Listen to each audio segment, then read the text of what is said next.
Olen Olli Larjo, syntynyt Kuhmoisissa 64, hämeenlinnalainen kuvanveistäjä. Olen opiskellut taideteollisessa korkeakoulussa ja lopputyön, gradun, mikä se onkaan, tein muistaakseni vuonna 1993.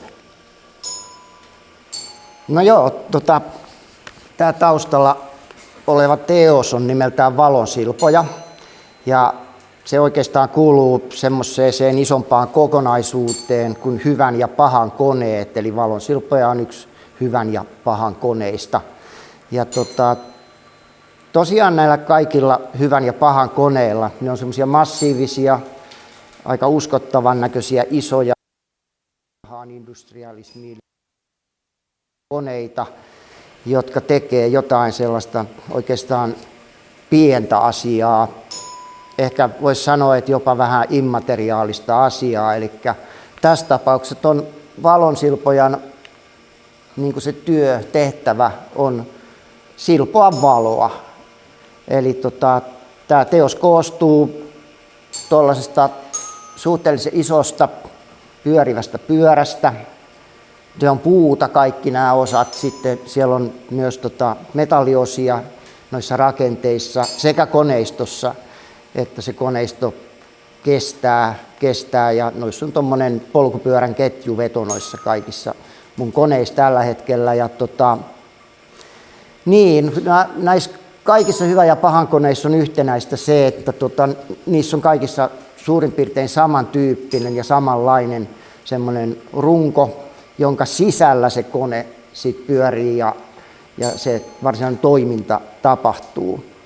Ja tämä on valaistu sitten kahdella tuommoisella LED-lampulla ja se valo tulee tuolta pyörän läpi, se pyörii hitaasti toi pyörä. Tämä hitaus on kaikissa näissä mun teoksissa yksi semmoinen olennainen elementti ja pikkuhiljaa tämä kone leikkaa, silpoo, katkoo valoa pyöriessään. Ja sitten tämä on niin kuin periaatteessa nyt vastavalossa sinne katsojaan päin tälleen. Ja sitten toisaalta tuolta edestäpäin tulee sitten tähän videoprojisointi, jolla mä oon pyrkinyt tavallaan myös niin kuin kuvaamaan valoa. Mä oon kuvannut tuollaista epätarkkaa, abstraktia, impressionistista valon liikettä. Ehkä myös vähän väriä, vaikka tästä onkin mustavalkoinen tämä video. Mutta joka tapauksessa semmoista soljuvaa vääjäämätöntä liikettä ja niin kuin elämänvirtaa tai jotain sinne suuntaan ehkä voisi ajatella. Joo, jotain tänne suuntaan. Joo, eli mistä idea Valonsilpojaan ja sitten hyvän ja pahan koneisiin lähti? Tuommoisiin kysymyksiin on aina jotenkin tosi hankala ainakin meikäläisen vastata, koska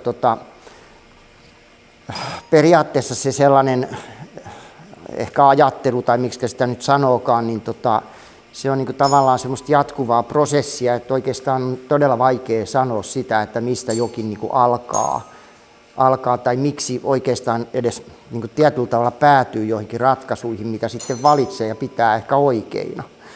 Ja no mä itse olen sillä tavalla, että mä oon varmaankin suhteellisen sellainen kuvilla ajatteleva ja visuaalinen ihminen, eli mulla se osittain se semmoinen niin sanottu ajattelu on myös niin kuin hyvin kuvallista ja mä näen niin kuin itse sellaisia kuvia ja se on niin kuin ihan normaalia, että niin kuin elän semmoisessa niin kuin kuvallisessa maailmassa. Ja sieltä ne jotenkin sitten ilmeisesti tulee ne kuvat ja visiot ja tämän tyyppiset jutut, jotka tietysti on sitten myös niin kuin suhteessa tuohon ympäröivään maailmaan ja siihen, mitä ympärillä tapahtuu. Ja jollakin tavalla niistä sitten muotoutuu sen näköisiä tulkintoja elämästä ja maailmasta, kun nyt vaikka nämä koneet sitten tässä. Ja joo, no ton tyyppinen on ehkä, ja sitten nämä saattaa kestää vielä niin kuin aika kauan nämä prosessit, ja mullahan on esimerkiksi sillain, että mulla aina nämä tämmöiset pyörämäiset, ratasmaiset muodot niin kuin putkahtelee aina silloin tällöin niin kuin esiin mun tuotannossa vähän erilaisina systeemeinä ja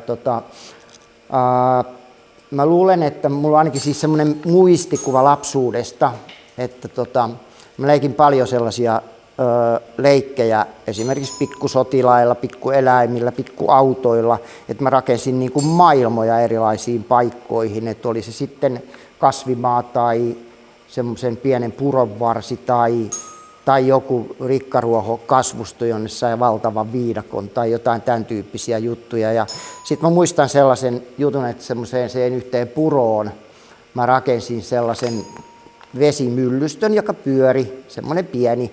Ja sitten se oli niinku tavallaan se tapahtuma- ja miljööympäristö sitten näille erilaisille seikkailuille, jotka siellä pienoismaailmassa tapahtui.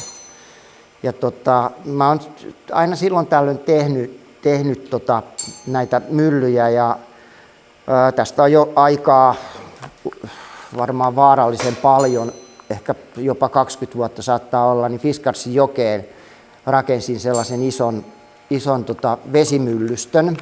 Se otti vetensä siitä Fiskarsin joen niin kuin alta ja se oli siis leveä kouru, jonne vesi niin kuin syöksyi sieltä sillan alta näin.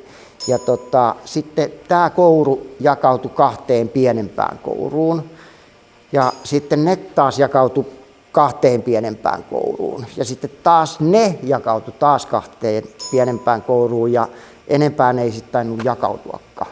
Ja tämä pyöri siellä sitten koko kesän tämä mun myllystö, eli siellä oli niitä vesimyllyjä, jotka piti omaa ääntänsä ja säksätti ja tälleen näin. Osa hajoskin sen kesän aikana, se oli yli 4 kuukauden näyttely siellä. Ja sitten tuli syyskuu ja nämä piti purkaa nämä jutut sieltä. Ja, mä olin ajatellut silleen, koska nämä kaikki oli kierrätyspuuta ja sellaista, ei mitään kauhean kuranttia materiaalia, mistä mä olin tehnyt sen, mutta se joki ja veden virtaus ja kaikki hiekka, pieneliöt, mitä siellä joessa onkan levät, oli niin kuin tehneet niistä niin kuin aivan älyttömän hienon näköisiä ja ne oli patinoitunut hienosti ne laudat ja mä päätinkin sitten, että mä otankin ne talteen ja vein ne tuonne, mä asuin silloin Kanakoululla täällä Hämeenlinnassa ja vein mun työhuoneen pihalle ne kuivamaan semmoiseen taapeliin. Ne oli talven siellä kuivamassa ja sitten mä otin ne 9 vuodeksi sisälle ja sitten ne kuivi siellä sisällä ja sitten ehkä 3 vuoden päästä mä rakensin niistä semmoisen eräänlaisen muistuman siitä Fiskarsin joesta, jonka nimi oli tämmöinen kuin Jossa juokset vesi. Ja joo.